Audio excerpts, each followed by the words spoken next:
how basic some of this material is, and I thought it was cool. They did all of this on their own, with all the other things they're doing, percussion ensemble and solo ensemble and all these different things with school. You have to be great in school. Of course, school comes first.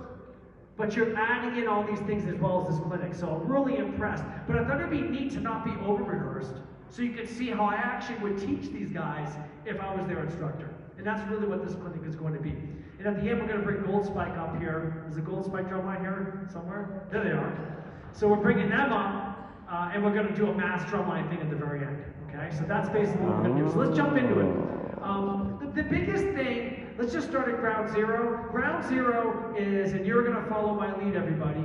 We're going to go to relaxed position. This is a review from last year. So put your sticks, one stick in each hand, in each hand. I want you to drop everything down to the ground and then shake it out a little bit. And it's extremely important that we're relaxed when we play. And this is any instrument. You know, if you watch the great John Riley, somebody I admire tremendously, just did an amazing clinic. If you watch how he sits behind the instrument, his body's completely relaxed. Yet sometimes, like in marching percussion, because it looks regimented, we start to get tight with things. The faster we play, the tighter we get. It's like actually the faster we get, counterintuitively, we have to play more relaxed and lighter and change the touch on the instrument. So we're going to talk about all that stuff. So that's why I always start, and this is how I would start with the Crusader drumline, who are really experienced, but we'd start with how to stand. So we want to bend our knees, we want to be relaxed. Okay, let's bring our sticks up into playing position. And go back to relaxed position. Go to playing position. I'm going to jump behind you here, and you can see this angle should change. Go to relaxed position. Go playing position. The shoulders should be completely the same as they are when you're in relaxed position, which is just you hanging out. And the idea is that the muscles, the large muscle groups in my arm are released. This is very important in percussion because nothing, it'll be like it's rust inside your body. It's like you need oil to loosen up those muscles, because if the tendons are activated before you play, you're dead. And you got to keep it sort of like that fluidity happens when all those things are released. So let's go relaxed position, let's go playing position. Second thing, and I'm really kind of just making this really simple, but let me throw this on here really quickly. So that's the most important thing about our bodies. With our grip, and there's a lot of things that we'll talk about with the grip. Number one, it needs to be flexible. Long are the days when marching percussion players played with like closed grip and everything was visually uniform. First of all, we all look different. I mean, I have really small hands. You know, we have different genders, we have different sizes and shapes, we're all different. So our bodies won't look the same. So let's just stop that, okay? It's about how our hands work. And it's about the sound we're producing. It's about the music. It's about the quality of the sound. And that's a really important thing for any of those instructors out there and anybody that's educating. Because, and I made this mistake a million times, believe me. It's got to be about individualized instruction so that that person's body works the right way. And so the first thing I would say to everybody is, let's go back to relaxed position. That's easy. Let's go to playing position. Great job. And your grip, no matter how much velocity, needs to stay relaxed. So to demonstrate, this is the simple one, I'll do it fast. So if you squeeze the sticks, there's no resonance, even the slightest bit of relaxing, and then it opens up. Oh, shit. And if I get on the drum, it's really from here, no matter how hard I hit it, it's short. But if I lighten up my stroke a little bit, relax.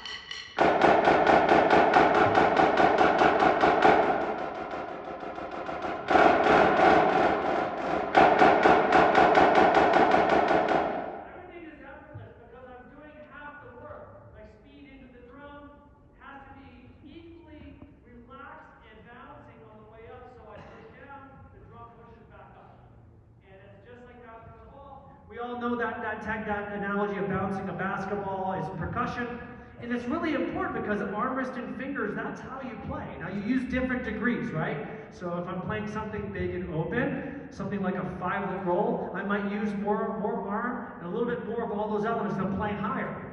So something like...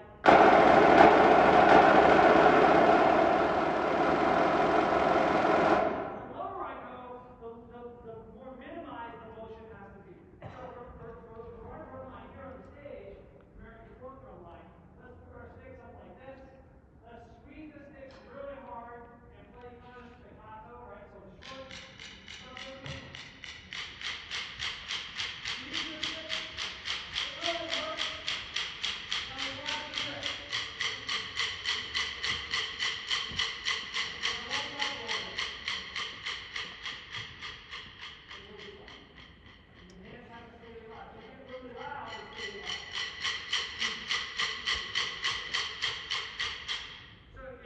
you can really hear this like humming from the wood. It's wood. You know, there's resonance. Imagine somebody's pitching me a fastball and I'm squeezing the bat as tightly as I can, and then I hit the ball. Like, it's gonna hurt, right? So it's like any kind of implement that you have to manipulate in this way, you've got to stay relaxed and flexible. Really important, because when you start to play more difficult things, we're gonna go back to all these things. I promise we're gonna stop talking and drum a lot here in a minute. But I wanted to get these ground rules going. So that's the first thing, is relax body position, release the muscles. Second thing is, at the point of contact, the grip has to be flexible and relaxed so that everything can resonate and we can use the rebound, okay, the natural rebound. And that's really the only reason that I'm 52 years old. The only reason I can still play at all, I think, is because the drum has been doing half the work for me. And it really, really helps your body. And you should never have tendonitis and those types of things. We should really be working at that so our bodies stay safe. Okay, let's play. So everybody knows this exercise. Let's do full strokes.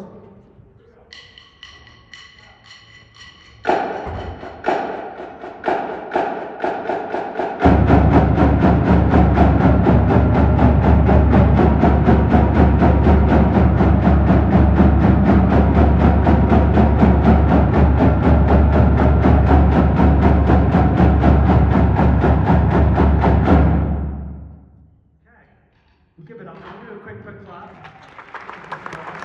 Right. So here's what I don't like about what we're doing. I want you all to get your arms. Some of the guys are using a lot of kind of rotation only. I want you to relax at this height. This would be kind of wrist only.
Can you guys hear me when I'm just yelling? Because I know I'm running around the stage. Is that okay? Okay. I'm a pretty loud talker. So that kind of mezzo piano sound, I mean, very rarely do we use that in a context musically. I mean, maybe if you're doing, you know,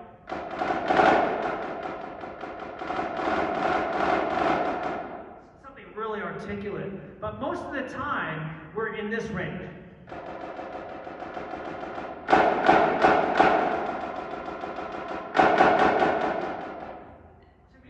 The lower level, being lighter, relates to grace notes and flams. And we're going to break down the flam and how to play a flam. But you're taking really a lighter stroke and a weighted stroke and putting them together, in my opinion. You know, there's different variations of the flam as well, but one variation that we don't like is called the double stop. And there's a lot of flams, like left-hand flams, those double stops, they create a lack of balance on the drum. And we want to make sure that we're still getting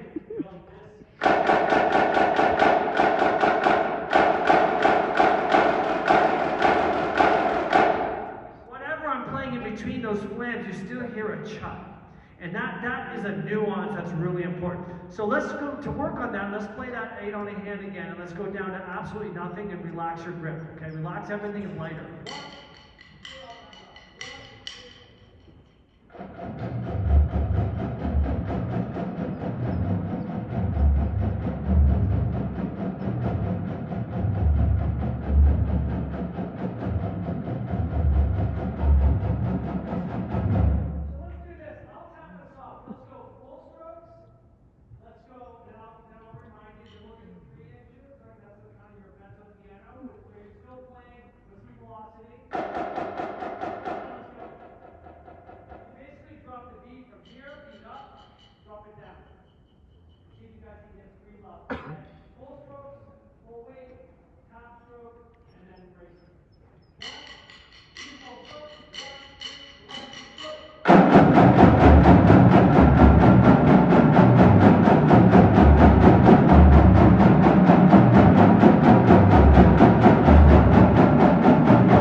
Remember, this is unrehearsed. They had no idea that I'm doing it. What I'm trying to show you, we're going to get off this and start drumming, but what I want to show you is that I think all the kids I've seen play today are exceptional.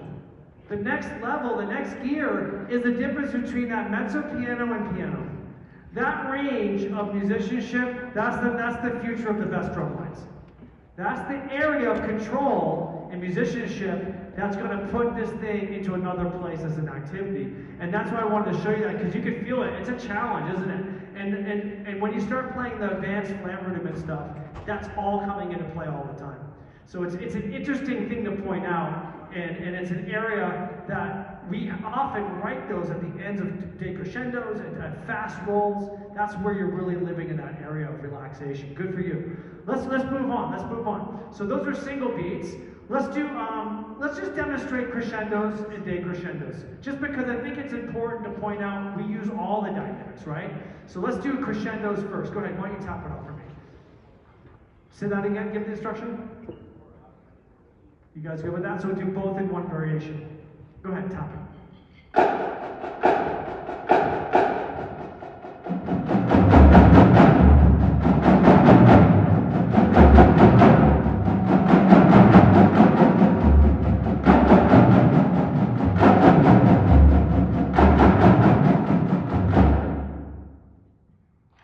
Yeah, is it a soft release? Because it's the note that you started with, right? Let's do it one more time. Can we take a little, so if we play faster, my recommendation is we play a little lower. So let's take one level off the top height, and let's go a little faster. Go ahead, one last time.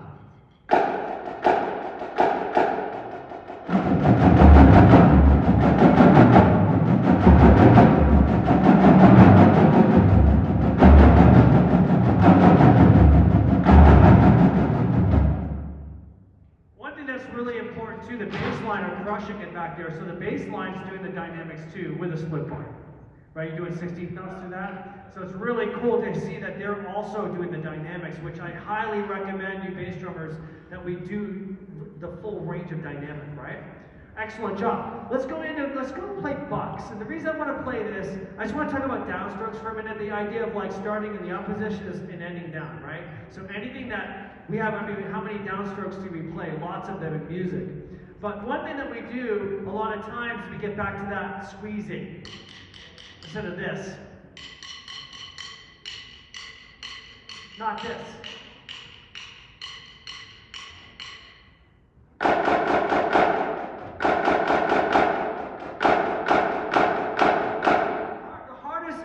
Is the bucks, the 1 2 1 2 1 2, to kind of get that relaxed hand on the downstroke. Usually what we do is we squeeze. The two places that players squeeze the most, downstrokes like that and rim shots. And the rim shots, ever notice when you try to play a left-hand rim shot? Anybody ever try that? Maybe it's in your show, some of you, and you miss, you hit a rim.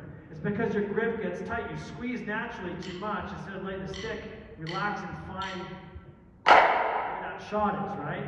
Relaxing where your hands and your fingers are. So downstroke, we have to relearn to play those with a relaxed grip, even though we're stopping the stroke. Okay. So let's do the bucks.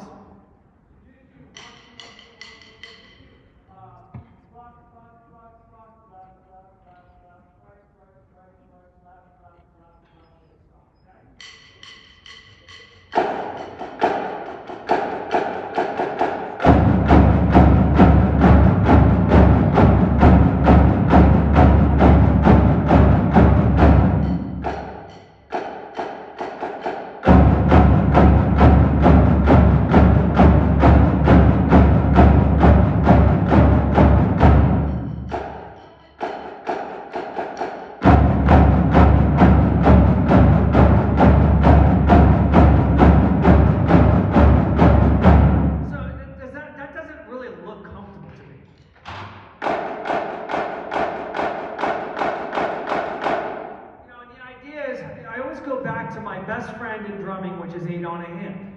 Okay, it's something that we already know how to do. So I was showing the drum line this. It's a really simple exercise, but it's like getting a running start with 8 on a hand. So let's do 4, 3, 2, 1.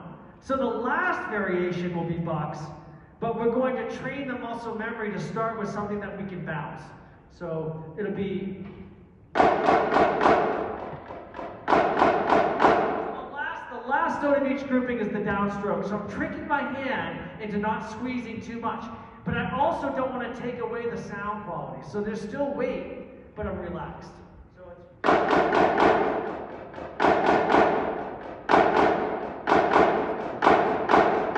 So we'll do 4 4s, 4 3s, 4 2s, 4 1s. Let's do right hand only. Left hand down.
You know, stopping every time we made a mistake. I remember teaching the Star of Indiana, for those of you that remember that drum corps.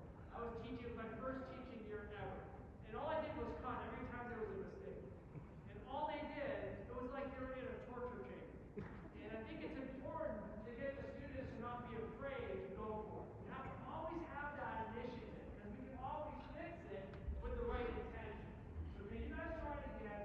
Relax the grip, and I want you to play like you do on the other hand. Okay, go for it. Here we go.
What did you guys notice when you played the Bucks from the way you played it the first time to the way you played it there? More open sound. Can you hear a difference in the sound in the audience? You can really hear it up here. I don't know if you can hear it in this room, but it looks and sounds very different. And if we did this with the left, if we had time, I don't want to spend all day on that, so we're going to move on. But what I would do is make sure we did like twice the reps on the left hand and work that. And we would work this to the point where it becomes natural. Then when we get to things like phlegm accents and these next things that you play in the show, these rudiments, it'll be easy to go back on those fundamentals. But playing in a drum line, like playing any percussion instrument, is physical. So I remember like the way we used to teach was very controlled. And that, depending on the music, of course, the technique is always what the music requires. I remember people talking East Coast technique, so that's more aggressive, I guess. And West Coast technique, that's like a more lighter touch and more finesse. I'm like, well, how about just great music? Why don't we use all the techniques? We should be using arm, wrist, and fingers when we play. And fingers, really what I'm doing is I'm kind of quietly showing them how to use their fingers. Because if you can, because with 8 on a hand, your hand is flexible. When we start to introduce things like downstrokes, it just clamps down. Great job. Let's move into some more advanced things. You guys ready to go? Hey, you guys are doing great, by the way. Again, Dave, we're not prepared for this by design. So they're doing this literally sort of, not a firing squad or anything like that, but it's like you're up on the stage and you don't know what's coming next. So I really admire and I'm inspired by this drum line. It's really cool. Let's do the next thing. Let's get into doubles. Let's play your double beat exercise.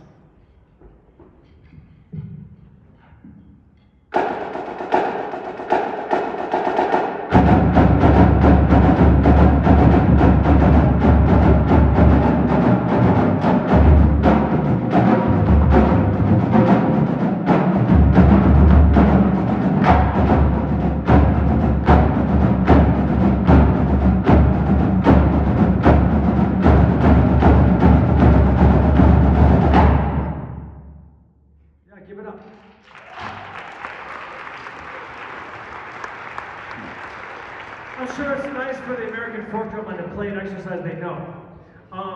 And you know what, that's a super cool exercise. You're in compound meter. It certainly has like an Afro-Cuban style to the writing, and it's grooving, and it's great. And it works on, certainly ensemble playing, but you notice that the rebound is inherent in this, right? So I would call like the stick heights, when you're playing this type of bounced, multiple bounce strokes, which are kind of open strokes, but they're multiple bounce 2s and 3s, right? There's a decay to the dynamic, which you guys are crushing at. Can we do that one more time? Because number one, I still want to hear it again. It's a cool exercise. Number two, can you try to play the left hand 10% more weight than the right hand?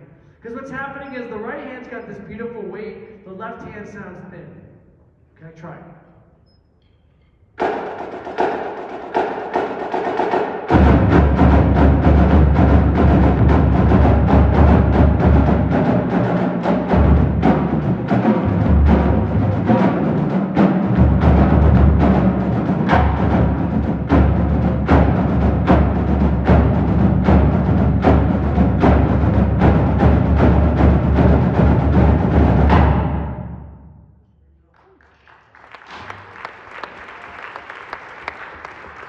What's the fastest tempo you've ever played at as a drum line?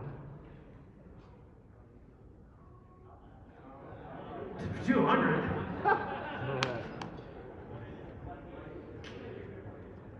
Just for fun, I want to see, yeah. So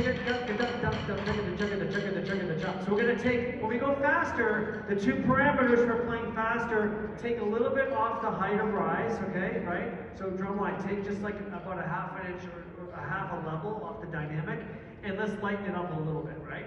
Go ahead.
Really good job. Great job. Yeah, give it up. Woo!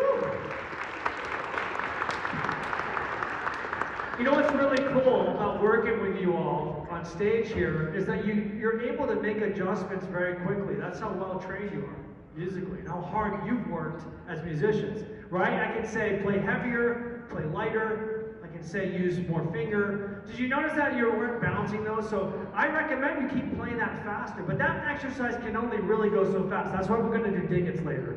Because that's an exercise you can really get cranky with it. Let's do some paradiddles. I think that this is sort of the precursor now to getting some of our paradiddle rudiments going. Can you refresh my memory? Did you all have a paradiddle exercise, or you just played rudiments, right? You didn't really. So the one thing in this exercise, and I'm happy to give anybody these exercises if you want them. I think it's way more important. I don't ever want to monetize any of that. Like anything I've written, you want the Boston Crusader show from last year, like I'll send it to you. It's no problem. It's all about sharing resources. So this exercise, this is right out of the Boston Crusader packet. There's like a single sheet that I use that's like a basic sheet. And the paradiddle version of this is the idea of starting and setting this up. We did a little of this last year. It's setting up the paradiddles with a roll. And meaning, and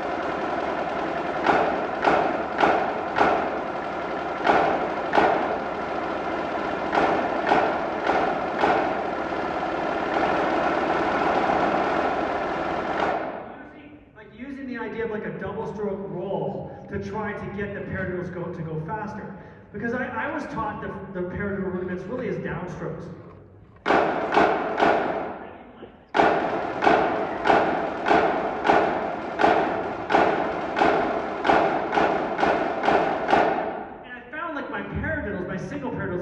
So fast.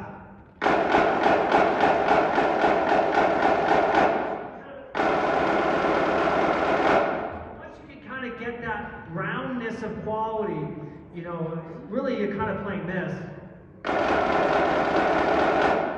Less downstroke and more like a roll. More like a stressed roll. So that's why we're going to do this exercise right now for you. Let's do paradiddle diddle diddles, the first variation. Let's start in here.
reverse of what you normally would do intuitively. Usually you start slow, and then you gradually go faster. I actually picked a tempo. Yeah, there's a few of you that can play that even faster, but for the entire drum line, the bass drum line are playing it too. Like everybody's playing that skill set. So I want you to feel like the natural bounce of that roll. Let's slow it down a little bit and let's stroke the notes out a little bit more. So let's go.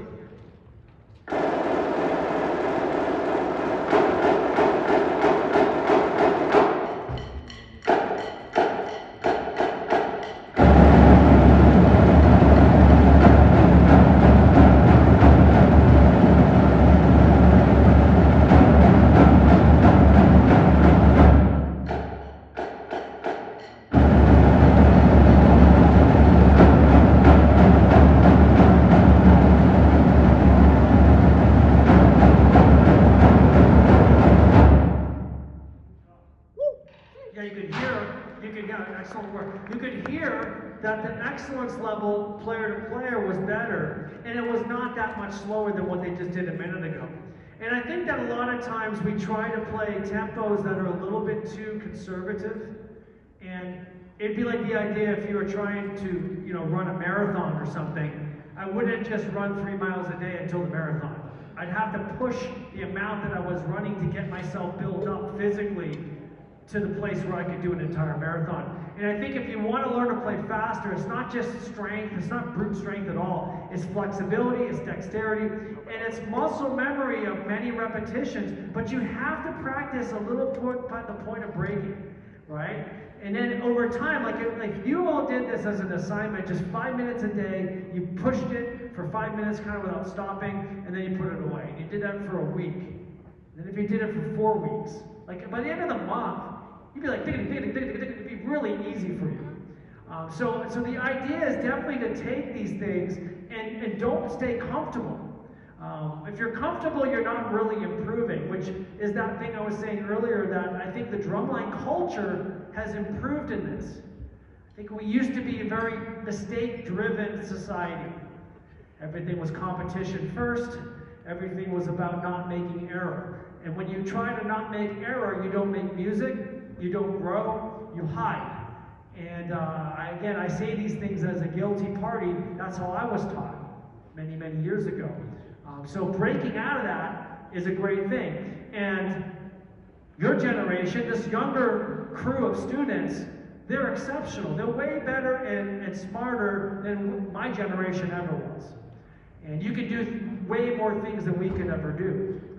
And if you could add a little bit of the regimen of doing the repetitions and not get bored with that. Because that's the thing, you have to do it over and over again a little bit. Let's do the last variation. So now we'll do paradiddles and paradiddle-diddles. So this is right, left, right, right, left, right, left, left, and right, left, right, right, left, left, put together.